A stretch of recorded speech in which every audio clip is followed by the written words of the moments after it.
স্থানীয় সংবাদ। আসসালামু আলাইকুম। বাংলাদেশ বেতার, রাজশাহী। স্থানীয় সংবাদ পড়ছি জান্নাতুর রাবি বিনতে হান্নান। নাটোর জেলা থেকে এবছর হজ গমনে ইচ্ছুক যাত্রীদের বিনামূল্যে টিকা প্রদান কার্যক্রম শুরু হয়েছে। সিভিল সার্জন অফিসে সরকারি ও বেসরকারি পর্যায়ে নিবন্ধিত হজ যাত্রীদের মেনিনজাইটিস এবং ইনফ্লুয়েঞ্জার টিকা প্রদান করা হচ্ছে।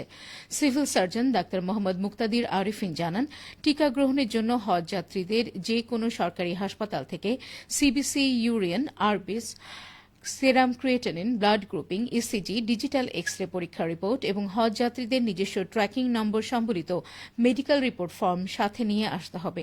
জেলার নিবন্ধিত ১,১১৭ জন হজ যাত্রী টিকা গ্রহণ করবেন বলে আশা করা হচ্ছে। বগুড়ায় চরের কৃষকদের নিয়ে বিজনেস ম্যানেজমেন্ট স্কিলস বিষয়ক প্রশিক্ষণ শুরু হয়েছে। আজ দুপুরে এই অনুষ্ঠানের উদ্বোধন করেন বগুড়া জেলা কৃষি বিপণন অধিদপ্তরের সিনিয়র কর্মকর্তা মমতাজ হক। এই প্রশিক্ষণে বগুড়ায় সোনাতলা উপজেলার চরের ২৫ জন কৃষক অংশগ্রহণ করছেন। বগুড়া জেলা কৃষি বিপণন অধিদপ্তর আয়োজিত এই অনুষ্ঠানে অতিথি ছিলেন সোনাতলা উপজেলা কৃষি কর্মকর্তা মোহাম্মদ সোহরাব হোসেন। প্রশিক্ষণের শুরুতে কৃষি কর্মকর্তা বলেন, কৃষকদের উৎপাদিত পণ্যের ন্যায্য মূল্য নিশ্চিতকরণে সুষ্ঠু বাজার ব্যবস্থাপনা গড়ে তোলা অপরিহার্য। কার্যকর ও দক্ষ বাজার ব্যবস্থাপনা গড়ে তোলা ছাড়া কৃষিকে লাভজনক বাণিজ্যিক কৃষিতে রূপান্তর করা বেশ কঠিন। তিনি আরও বলেন, সরকারি নীতিমালা যথাযথভাবে বাস্তবায়ন করা গেলে কৃষিপণ্যের সুষ্ঠু বাজার ব্যবস্থাপনা গড়ে উঠবে। নওগাঁ জেলা প্রশাসক মোহাম্মদ আব্দুল আওয়াল বলেছেন, শিশু শিক্ষার্থীর মনন ও শারীরিক বিকাশে ক্রীড়া ও সাংস্কৃতিক আয়োজনের উপর গুরুত্ব দিতে হবে। পাশাপাশি এ ধরনের আয়োজনে অংশগ্রহণ করতে শিশুদের অনুপ্রেরণা দিতে হবে। তবেই আজকে শিশুরা বিকশিত হয়ে আগামীর সুন্দর ভবিষ্যৎ ও যোগ্য ব্যক্তি হিসেবে গড়ে ওঠার সুযোগ পাবে। আজ সকালে জাতীয় প্রাথমিক শিক্ষা পদক প্রতিযোগিতা ২০২৫-এর জেলা পর্যায়ে ক্রীড়া সাংস্কৃতিক বিষয়ভিত্তিক কুইজ ও কাবিং এর উদ্বোধন ও পুরস্কার বিতরণী অনুষ্ঠানে প্রধান অতিথির বক্তব্যে তিনি এসব কথা বলেন। জেলা শিক্ষা অফিসের আয়োজনে বেলা ১১টা থেকে শহরের নওজোয়ান মাঠে ক্রীড়া ও পিটিআই চত্বরে সাংস্কৃতিক প্রতিযোগিতা অনুষ্ঠিত হয়।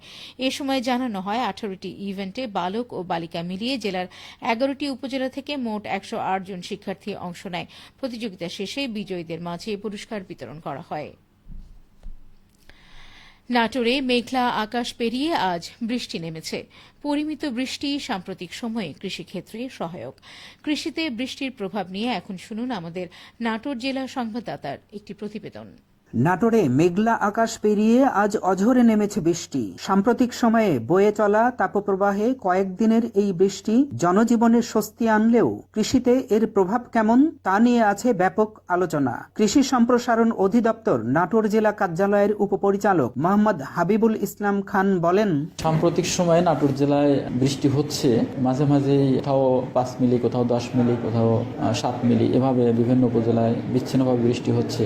এই বৃষ্টিটা আমরা মনে করি যে ফসলগুলো মাঠে আছে, আমাদের ভুট্টা, তারপরে বোরো ধান, এগুলোর জন্য আশীর্বাদ। তাছাড়া আমরা খরিফ মৌসুমে যে ফসলগুলো হবে, বিশেষ করে তিল, মুগ, আউশ ধান, পাট, এই ফসলগুলোর জন্য কিন্তু অনেক আশীর্বাদ। এই ফসলগুলো, এই যে বৃষ্টিগুলো হচ্ছে, যদি একটু জোরে হয় বা একটু বেশি সময় ধরে হয়, তাহলে আমাদের কৃষক খুব লাভবান হবে। কারণ সেচের পানি এখন মাটির ভূগর্ভস্থ পানি তুলতে খুব কষ্ট হচ্ছে, যার কারণে বৃষ্টিটা একটু বেশি হলেই আমাদের কৃষকরা কিন্তু খুব সময় মতো পাট, তিল, মুগ এগুলো বুনে ফেলতে পারবে। এবং আমরা মনে করি যে এরকম বৃষ্টি হলে নাটোরের কৃষি আরো এগিয়ে যাবে। জমি থেকে সংগ্রহ করা হচ্ছে রসুন, মাঠে বোরো ধান সোনালী বর্ণ ধারণ করেছে। এসব বিষয়ে কৃষিবিদ হাবিবুল ইসলাম খানের পরামর্শ, কৃষকদেরকে আমরা পরামর্শ দিচ্ছি যে তারা যেন সুন্দরভাবে রসুন, পেঁয়াজ এগুলো সংরক্ষণ করে, আর সংরক্ষণ করতে পারলে পরবর্তী সময় ভালো দামও পাওয়া যাবে। বোরো ধানের জন্য তো এটা শেষ হয়ে যাচ্ছে, এটা ভালো হচ্ছে আমরা মনে করি। তো এটা আমরা পরামর্শ দিয়ে যাচ্ছি কৃষকদেরকে যে সবসময় একটু খেয়াল রাখা,